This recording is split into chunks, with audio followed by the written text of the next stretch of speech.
Once upon a time, there was a zealot, a beggar, and a lunatic.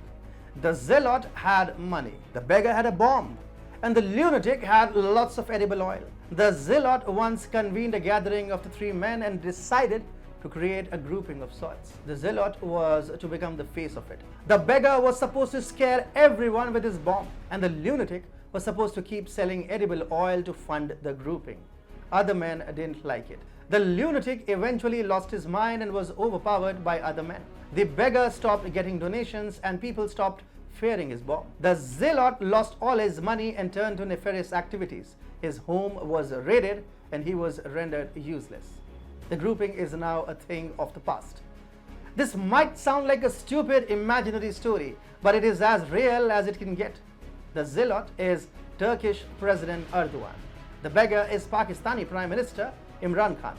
And the lunatic is ex-Malaysian Prime Minister Mahathir Mohamad.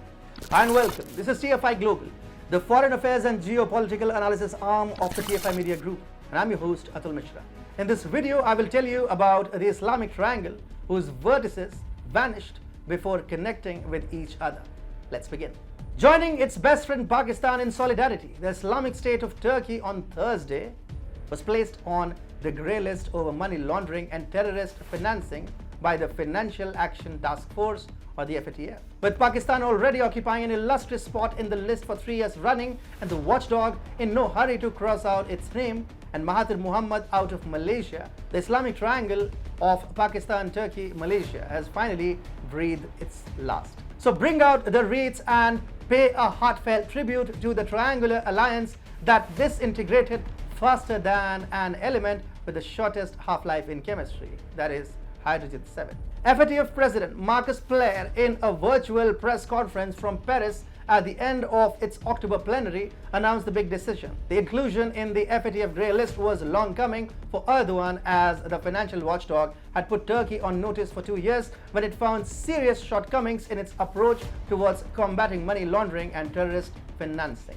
Under Erdogan, Turkey fast became an ideologue of sorts for Islamist terrorist groups and countries like Pakistan across the globe. From Syria to France, from India to Armenia, Ankara shamelessly used proxy terrorists and Syrian mercenaries to disrupt global peace.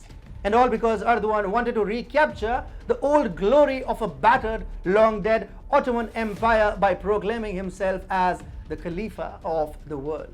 As reported by TFI previously, Turkish outfits backed by Erdogan's radical government in Ankara had been supporting and funding Islamist radical organizations in parts of India such as Kerala and Kashmir.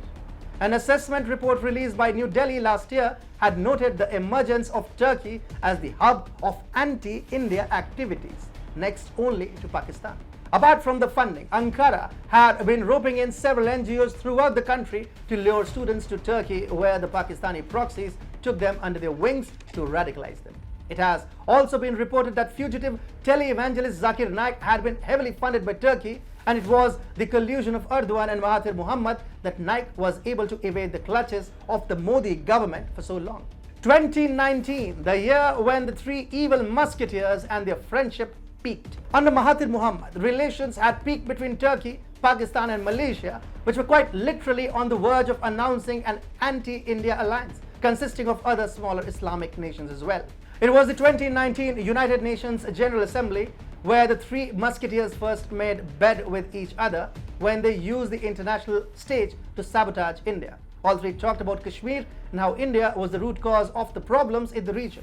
Elated that it finally had new masters other than Saudi Arabia, Pakistan willingly laid down prostrate in front of Mahathir and Erdogan. Erdogan had towed Pakistan's line on Kashmir even as Imran Khan made all possible attempts to internationalize the Modi government's decision of abrogating Article 370 that gave special powers to the region of Jammu and Kashmir. During his speech, Erdogan had remarked, "Despite the resolutions adopted, Kashmir is still besieged and 8 million people are stuck in Kashmir." He had added, in order for the Kashmiri people to look at a safe future together with their Pakistani and Indian neighbors, it is imperative to solve the problem through dialogue and on the basis of justice and equity, but not through collision. Such was the bonhomie between the triumvirate that in 2019 they had decided to jointly launch an English language Islamic television channel to correct misperceptions and confront the challenges posed by Islamophobia. At the time, Erdogan had lured Imran Khan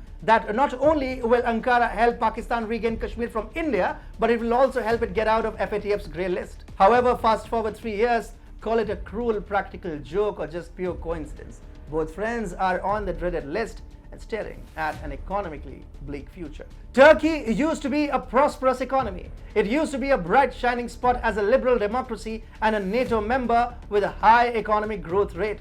However, Erdogan's Islamist policies have destroyed the Turkish economy. Erdogan opposes any move to hike interest rates even as Turkey faces very high inflation rates and a constantly depreciating currency. It is well settled among economists that interest rates must be raised to restrict inflation, but Erdogan believes that higher interest rates further push inflation. The Turkish president keeps cutting interest rates at regular intervals and cracks down on rational economists in his government who advocate increasing interest rates.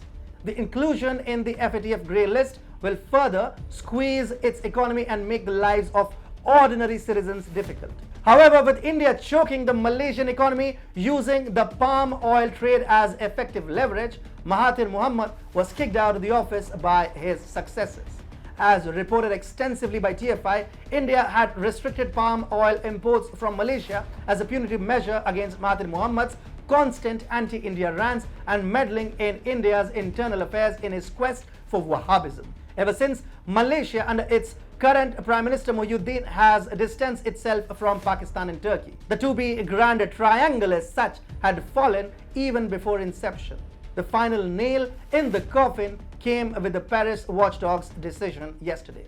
As for Pakistan, in June 2018, a few months before Imran Khan came to power, FATF put the Islamic country on the Grey List for being a center of terror financing.